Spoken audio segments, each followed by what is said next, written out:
Let us find the roots of quadratic equation x square plus 3x minus 10 equal to 0।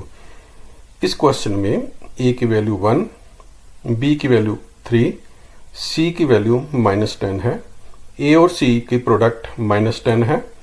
10 के possible factors 1 into 10, 2 into 5 हैं। तो bracket में हम वो दो नंबर लिखेंगे जिनकी प्रोडक्ट 10 आए और माइनस कर 3 आए। तो हमने माइनस ही क्यों सिलेक्ट किया, तो इसके लिए हमने कांस्टेंट टर्म जो है उसके आगे साइन देखना है। कांस्टेंट टर्म 10 के आगे साइन माइनस है तो जहां पर भी माइनस होगा। तो अब इसके हम ब्रैकेट ओपन करेंगे, इसके फैक्टर बनाएंगे और फैक्टर्स को 0 पुट करके x की वैल्यू निकालेंगे। तो इस प्रकार x की वैल्यू जहां पर -5 और दूसरी वैल्यू 2 आएगी।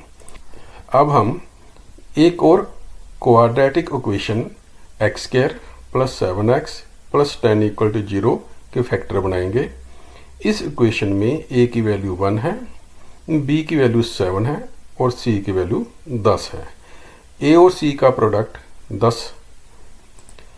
10 के पॉसिबल फैक्टर 1 इंटू 10, 2 इंटू 5 होंगे। अब ब्रैकेट के अंदर हमने 5 और 2 लिखा है क्योंकि 5 और 2 के एडिशन 7 और प्रोडक्ट 10 बनती है।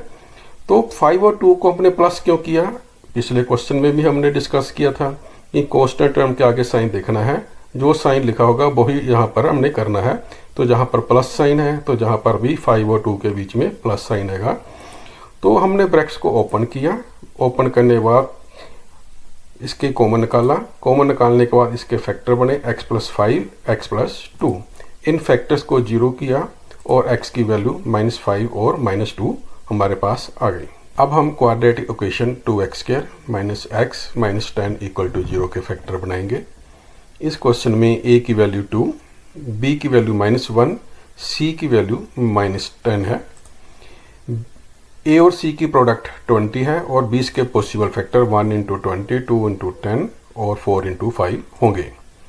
ब्रैकेट के अंदर 5 - 4 लिखा है, इसका कारण है कि 5 - 4 का डिफरेंस 1 आता है और इसकी प्रोडक्ट 20 आती है। तो माइनस साइन क्यों डाला, पहले क्वेश्चन में मैंने बताया था कि कांस्टेंट टर्म के आगे साइन हमने देखना है। तो इस क्वेश्चन में कांस्टेंट टर्म के आगे साइन माइनस है, जहां पर भी हमने माइनस साइन ही 5 और 4 के बीच में लिखा है। ब्रैकेट को ओपन करेंगे, ओपन करने के बाद हम स्टेप बाय स्टेप आगे बढ़ेंगे और इसके दो फैक्टर 2x - 5, x प्लस 2 निकालेंगे। इन फैक्टर्स को 0 पुट करने के बाद हमारे पास x की वैल्यू 5/2 और दूसरी वैल्यू x इक्वल टू -2 प्राप्त होगी।